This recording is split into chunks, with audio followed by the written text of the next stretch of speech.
الحمد لله رب العالمين. الصلاة والسلام على رسوله الكريم وعلى آله وصحبه أجمعين وعلى من تبعهم بإحسان إلى يوم الدين. أما بعد. قال الله تعالى: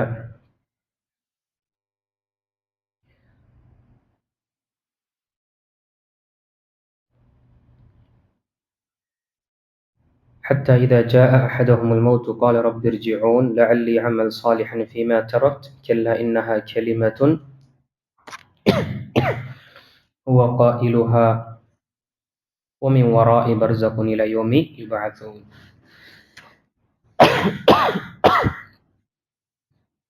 கணித்துக்குரிய அல்லாஹ் அடியார்களே,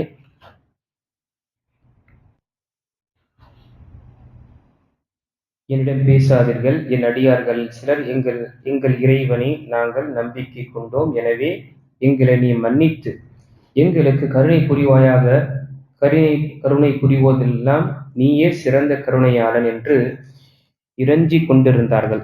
அப்பொழுது நீங்கள் அவர்களை ஏளனம் செய்து கொண்டிருந்தீர்கள். எதுவரை எனில் அவர்கள் மீது நீங்கள் கொண்டிருக்கும் பகைமை நான் ஒருவன் இருக்கின்றேன் என்பதையே உங்களை மறக்கச் செய்து விட்டது. மேலும் நீங்கள் அவர்களை குறித்து சிரித்து கொண்டிருந்தீர்கள். அவர்கள் சகித்து கொண்டதற்காக இன்று நான் இந்த கூலியை அளிக்கிறேன். அதாவது அவர்களே வெற்றி பெற்றவர்கள். பிறகு அல்லாஹ் அவரிடம் நீங்கள் பூமியில் எத்தனை ஆண்டுகள் வாழ்ந்தீர்கள் என்று கேட்பான். அதற்கு அவர்கள் ஒரு நாள் அல்லது ஒரு நாளில் கொஞ்ச நேரம் அங்கு நாங்கள் தங்கியிருந்தோம், கணக்கிடுவோரின் இடம் கேட்பாயாக என்று கூறுவார்கள். அல்லாஹ் கூறுவான், நீங்கள் சிறிது காலமே தங்கியிருந்தீர்கள்.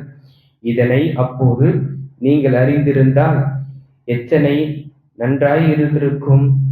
நாம் உங்களை வீணாகவே படைத்துள்ளோம் என்று நம்மிடம் நீங்கள் திரும்பிக் கொண்டு வரப்பட மாட்டீர்கள் என்றும் எண்ணிக்கொண்டிருந்தீர்களா என்ன என்று அல்லாஹு தஆலா அல்லாஹ்வை நிராகரித்தவர்கள், அல்லது இந்த உலகத்துல நிரந்தரமாக வாழப்போகின்றோம், அல்லது உலகத்துல அதிகமான எண்ணங்கள், இந்த உலக ஆசைகளை வைத்துக் கொண்டு உலகத்துடைய அனைத்து விஷயங்களையும் அடைய வேண்டும் என்பதற்காக ஹராம் ஹலால் என்று எந்த ஒரு வித்தியாசம் இல்லாமலும் தன்னுடைய வாழ்க்கையை வாழ்ந்து கொண்டிருந்தார்களே, அல்லது நிராகரித்தவர்களாக இருக்கிற இப்படிப்பட்டவர்களை அல்லாஹு தஆலா இந்த கடுமையான நிலையில் தள்ளுவான். அவரிடம் பேச மாட்டான், அவர்களை சுத்தப்படுத்த மாட்டான், அவர்களை மன்னிக்க மாட்டான். எப்படி இந்த உலகத்துல என்ன புறக்கணித்து வாழ்ந்தீர்களோ இன்று நான் உங்களை புறக்கணிக்கின்றேன். அது மட்டுமல்ல, உலகத்தில் அல்லாஹை புறக்கணிக்கக்கூடியவர்களுக்கு மிக கடுமையான வாழ்க்கை அல்லாஹ் அமைப்பான், மிக நெருக்கடியான ஒரு வாழ்க்கை அமைப்பான். பிறகு மறுமை நாளில் அவர்களை குருடனாகவும் எழுப்புவான் என்ற சில வசனங்கள் நாம பார்த்தோம்.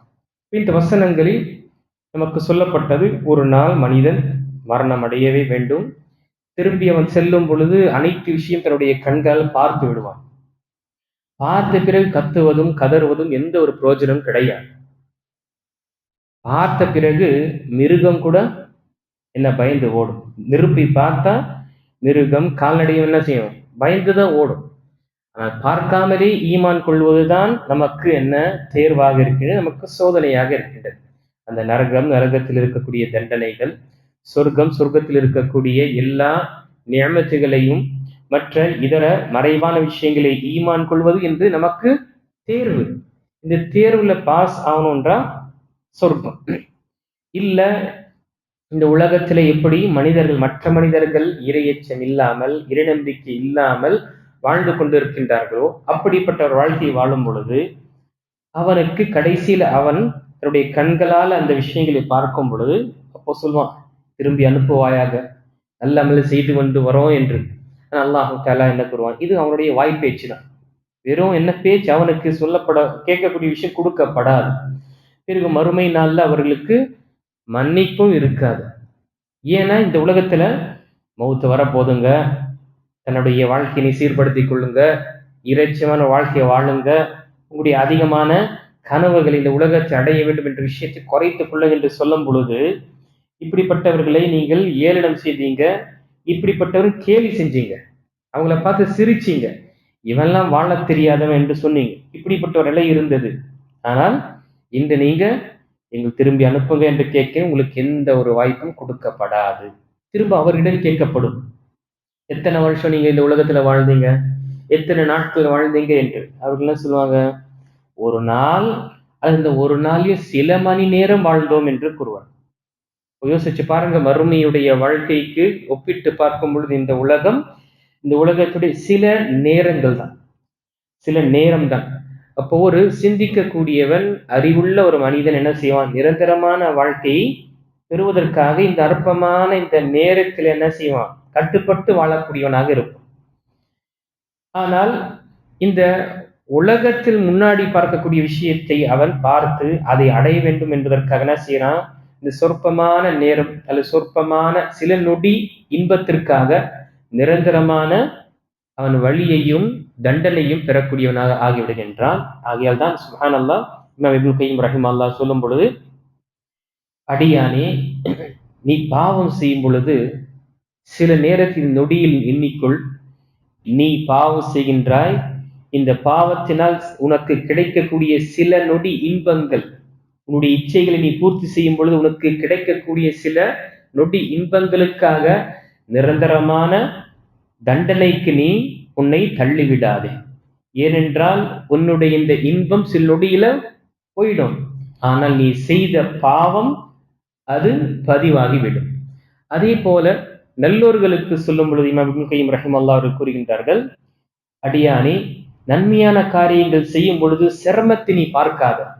ஏனென்றால் சிரமம், கவலை அல்லது களைப்பு என்னாகும், சென்றுவிடும். கொஞ்சம் ரெஸ்ட் எடுத்தோம்னா சென்றுவிடும். ஆனால் நீ செய்த அந்த நல்லமல் நிரந்தரமாக இருக்கும். அப்போ அற்பமான இந்த களைப்புக்காக அல்லது இந்த ஒரு டயர்டுக்காக நிரந்தரமான ஒரு சிறப்பை இழந்து விடாது. அற்பமான சொற்பமான இன்பத்திற்காக, சில நொடி இன்பத்திற்காக நிரந்தரமான தண்டனையை பெற்று விடாதே என்று உபதேசம் செய்யக்கூடியவர்களாக இருக்கிறார். அப்ப நம்முடைய வாழ்க்கையில் அன்புக்குரிய இந்த விஷயத்தை எண்ணும் கொள்ள வேண்டும். என்னவாக இருக்கட்டும், ஒரு நாள் இந்த உலகத்தை விட்டு போகணும் தான். போகும் பொழுது மறுமையுடைய வாழ்க்கைக்காக எப்படி என்னென்ன தயார் செய்யணும், அதை தயார் செய்து கொள்ள வேண்டும். இந்த உலகத்திற்கு என்னென்ன நம்ம தயார் செய்யணும். கோடை காலம் வந்தா இதை போடணும், அதை போடணும் என்று செய்யறோம். வெக்கேஷனுக்கு போகணும்னு சொல்றோம்.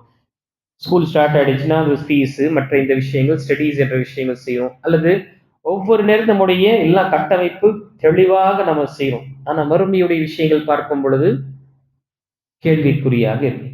எவ்வளவு நம்ம முக்கியத்துவம் கொடுக்கிறோம் இந்த சொற்பமான ஒரு நாட்களுக்காக நினைவு கொள்ள வேண்டும். ஒரு நாள் நாம் மரணிக்க போகின்றோம். எல்லாருமே மரணிக்க போகின்றார்கள். நாம் செய்த அமலுக்கு மறுமையில் நமக்கு அதற்கு தகுந்தவாறு தான் கூலி கிடைக்கும். ஒரு அணு அளவு நன்மை செய்தோம் என்றால் அதற்குரிய நன்மை நாம் பெறுவோம். அணு அளவு தீமை செய்தாலும் அல்லாஹ் நாடினான் அவர்களை தண்டிக்கவும் செய்வான், மன்னிக்கவும் செய்வான். ஆக இந்த விஷயத்தை நாம் நினைவு கொள்ள வேண்டும். இன்ஷா அல்லாஹ் நாளை இந்த தலைப்புல வரக்கூடிய ஹதீஸ்கள் நாம் இன்ஷா அல்லாஹ் பார்ப்போம்.